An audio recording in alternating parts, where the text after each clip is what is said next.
civil war in Ethiopia. An all-out civil war. When are Westerners going to do right by Ethiopia? I ask, because you are often left wondering just what are the facts behind what little is covered. While TPLF ruled the country, they used to write, Ethiopia is so democratic, but Ethiopian people at the time actually cried and suffered from all kind of injustice and mass killing time to time. And a guy from the same ruling system stepped up and made a little changes that rewarded him with World Nobel Peace Prize in 2 years of reforming process, which is still taking place day and night as the country is struggling with so many ethnic backlashes for so many reasons in row. And after 27 years of tyranny, TPLF juntas were casted out and became fugitive for their crime load.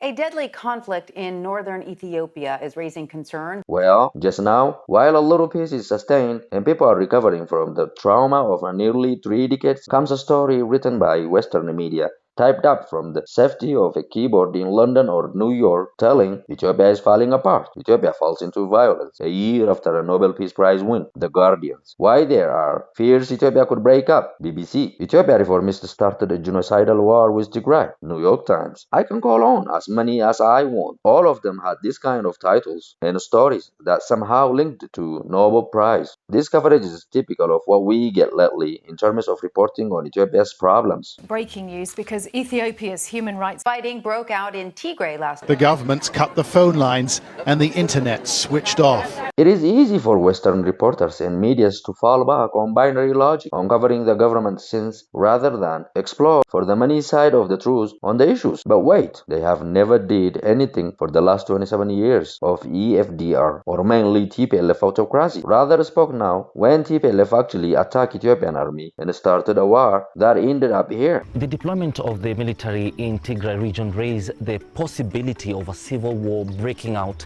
in Ethiopia. And if one thing has held true for decades is that many of these media simply were happy with TPLF ruling and have been big supporters. For so many had happened in the country just 5 years back, and none of these medias were interested in even looking into it. So why now? Well, I tell you why. A country with $40 billion debt on its head is in war with warmongers whom used to own a company with $50 billion capital. Do the math. Why BBC, CNN, Reuters, The Guardian, Washington Post, and all of the medias won't knock on its door? Who won't hunt a treasure box? The media moguls are starving and craving for it because Tigray juntas have so much to pay now and back then while they were ruling too. But unfortunately, Ethiopian federal government won't drop a penny for their sugar-coated attack to stop. TPLF never let Amnesty or any foreign-based media to the public to any region in the country. Remember Fayisa Lelisa crossed armed protest? Just a week before Fayisa protested in Rio, millions of protesters marched out in every little town, bare hand. And what TPLF have done? Well,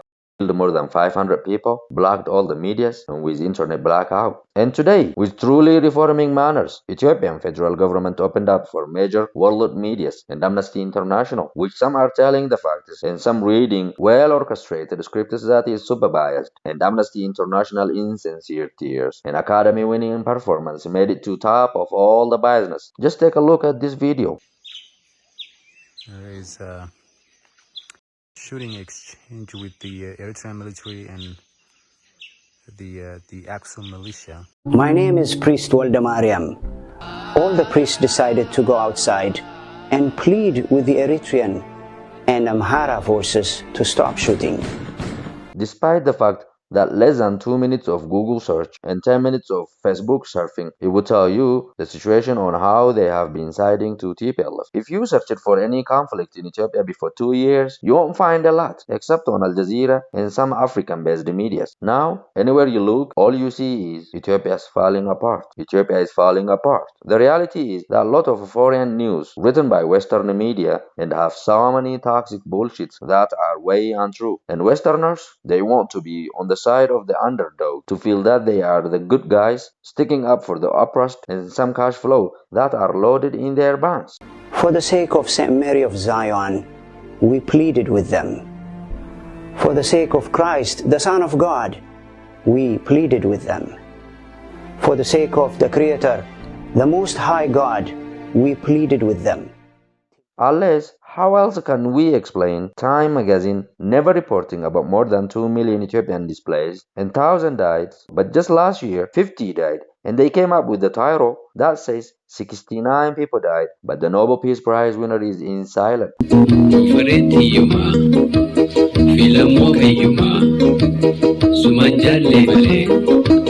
Tokal bin fayyuma naannoo na gobara illee agobara naannoo.